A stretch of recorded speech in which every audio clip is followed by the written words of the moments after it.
Hey, good morning. Welcome to the 5 a.m. Mester Scrum Show. It's like 10 o'clock on the East Coast time, but it's morning somewhere in this world. It's might be late afternoon over in Europe. Anyway, hey, happy scrumming. It's 5 a.m. Mester Scrum Show. I'm Greg Mester, Scrum Master and Agile Coach, and I want to talk about something that's going to happen to you. It will happen. We can say we have all these blockers and managers shouldn't have influence in this and that, or we have our own personal goals, have our own influences, and sometimes we get overeager. I get overeager many times, try to overachieve what I think I can.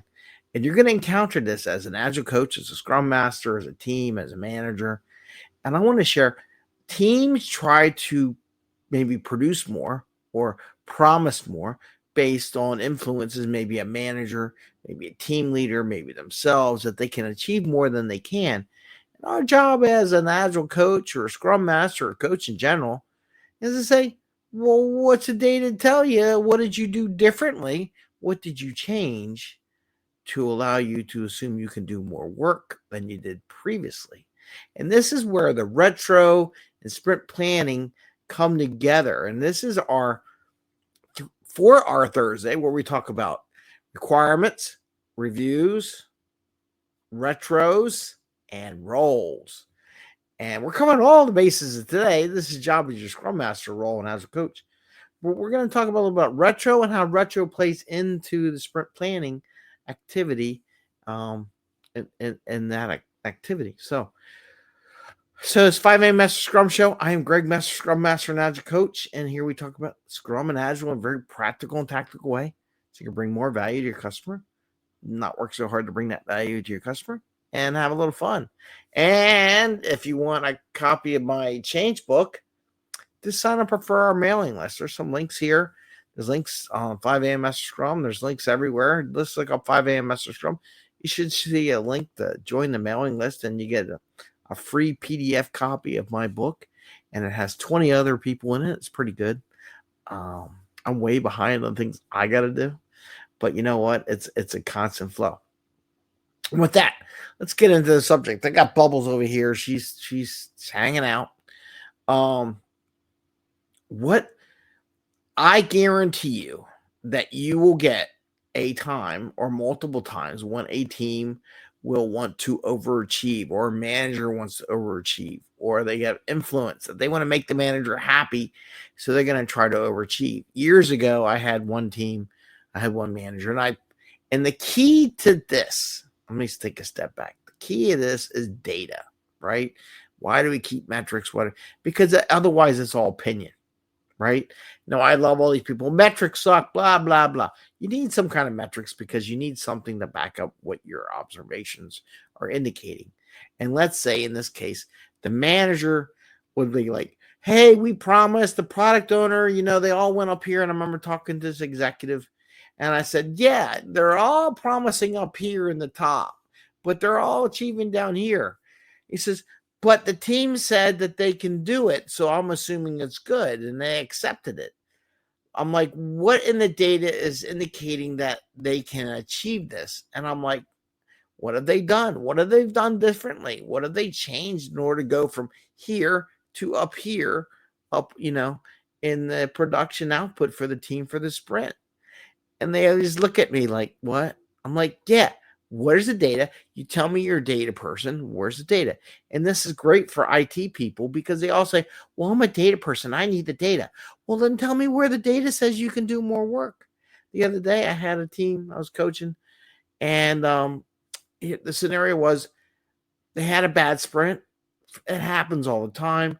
But now in this sprint, they think they can overachieve more. Now, I don't know if it was a makeup for all the stuff they didn't get done, and they're just moving it into the new sprint, and they're doing it that way. Maybe the managers say, hey, we should be able to do more. Then my challenge to them during the sprint planning was a little mini retro. There's no rules, so you can't do little mini retros anytime you need to. And these are the tools in there. You as a Scrum Master, as an Agile coach, is toolbox, right? Is the data. I said, well, okay, let's say you can achieve, you think you could do more because, or you're using an excuse, oh, this, wasn't able to produce as much as we thought because of these problems, then I'd be like, okay, fine. And let's go back to your previous level if you think you're good to go. But instead of doing that, they went above and beyond what their normal output was. And I'm like, okay, because they have all these excuses. I have excuses all the time. So I'm not saying anything bad. It just happens, but I acknowledge the excuse that it's an excuse and it really has no legitimate bearing on what the future is going to hold. I go, so what did we do differently? What did you improve between last sprint and this sprint? Maybe you did some process improvement stuff that I just didn't pick up on. Not that I haven't done this stuff for 30 some odd years and I can pick up on, whoa, you did something different. What did you do? Now they think they can do more. And I'm like, well, what makes you think you can do more? Right? And what did you do differently? And now a couple people in the room actually clicked in on what I said. Greg makes a good point. What did we do that we can now say we can produce more in the sprint than we normally would do? And some people might say, like, this is a holiday. I did a holiday show the other day where we talked about knowing what people are, prepping, watching what your commitment is and how you do. And I did a survey the other day, which I'll share. Like, are you committing to more? Is it less? How many sprints? I'll share that out on LinkedIn for those who follow me on LinkedIn or connected to me. And I should I'll put it on YouTube too. I'll put that little image. I'll put it in YouTube just to share that results in the YouTube world as well. And I'll do it on Facebook because we're in YouTube, Facebook, LinkedIn. So if you follow us on those, you should get a connection or you should get a notification that we went live. I probably got one on my phone. Yep. Says on Facebook, we're live. Cool. What did we do, right? What data did we do to do that? And I think part of them are like, well, we increased the length of sprint, and that's okay because half the team's going to be out, blah, blah, right? Blah, blah, blah, blah. But even though you did that in half team and you just said this and that, what makes you think you could do more than you averagely do in the sprints over the past time, right? And maybe there's a standard deviation. If you want to get really technical, you could do a standard deviation of your average and all. You can do an average. I do a moving average, something simple, just how we did the past 3 sprints. And it's nothing complicated. And I share that data with the team. And in this past sprint review, I did a little mini retro and I shared the data. Here's the data. Here's what you didn't do. Here's what you've been doing on average. What makes you think you're above it, right? And I wanted them to start thinking about this. And now, am I going to claim success every time I do that? No, because I know from all the years of doing this that it doesn't all the time instantly. There's teams out there that will grab it instantly and go, you know what? You're right. Sometimes it takes a couple shots of doing it, and then sooner like, okay, fine. All right, great. We won't ask for more. We won't promise more than what we've been doing because it doesn't make any sense. It just stresses us out. And I'm like, bingo! Anyway, I wanted to share that with you because it does happen. And it's really important to have the data available so that when you're prepared, and we talked about this a couple discussions a while, and there's so many sessions. I got 1,240 shows on this YouTube just doing these little under 15-minute shows where I said you got to be prepared for your event. I was prepared. I saw what the production was going into sprint planning, right? Because I pulled the data, had it up on my screen so I could show it in Zoom. And then I also did the moving average. As soon as they click close on the previous sprint, because they like to do it like just before the sprint, make sure and they do something. Like, I'm not getting up at 12 o'clock midnight to go see what they did. I'll see it in the morning. I'll see what they finished and I'll grab that information. I populate my little spreadsheet and I can show that. I should do that one day. I'll show you my spreadsheet, how I track it and how I do averages and commitments and the gaps and the moving average and things like that. And I showed them that your moving average, or I've been watching it, even if I don't show them the data, says, you all been picking so many issues a sprint. Now you all of a sudden picking 30 more issues than you normally do in a sprint. It's not going to happen, right? and my job as an agile coach is to call them to the table. I'm not here to be their buddy all the time. I will encourage them when they deserve the encouragement and say that you did a great job and all. But I'm not here to be the buddy. Yeah, whatever you say is good. I'm a coach. Coaches don't do that. If you did that all the time, your team would never progress. Your team would never get better at what they do.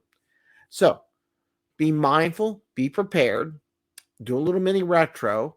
If you get yourself, have your data available that you can retrospect on the data and share with the team rather than just opinion.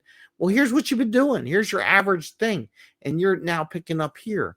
It says you haven't, what I'm asking a question. It's called a powerful question. What did you do in the last sprint or last couple of sprints? Ow, cat's awake. That allowed you to think that you can do more work than you normally do. Maybe I missed something. Maybe there's something there.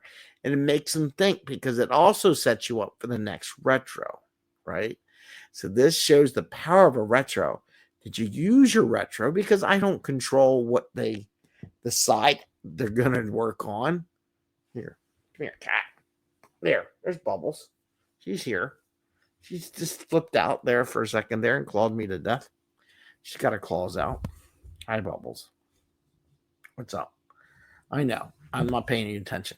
Anyway, it's not our job to tell them what to do in the retro. It's their job to determine themselves, self-determination, self-organizing, what they should do to improve their product output. If they don't want to improve their product output, then they don't want to do it.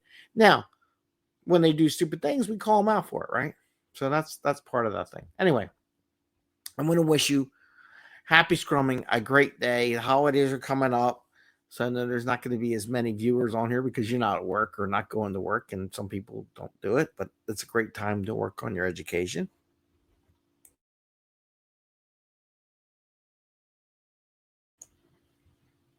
Bubbles is here. There's fur flighting everywhere. Anyway, like I said, I want to wish you the best. Happy scrumming. Don't forget, bring your data. Do little mini retros. If your team gets off the mark, don't be hesitant to share the data. Take care, everyone, and see you next time. Bye.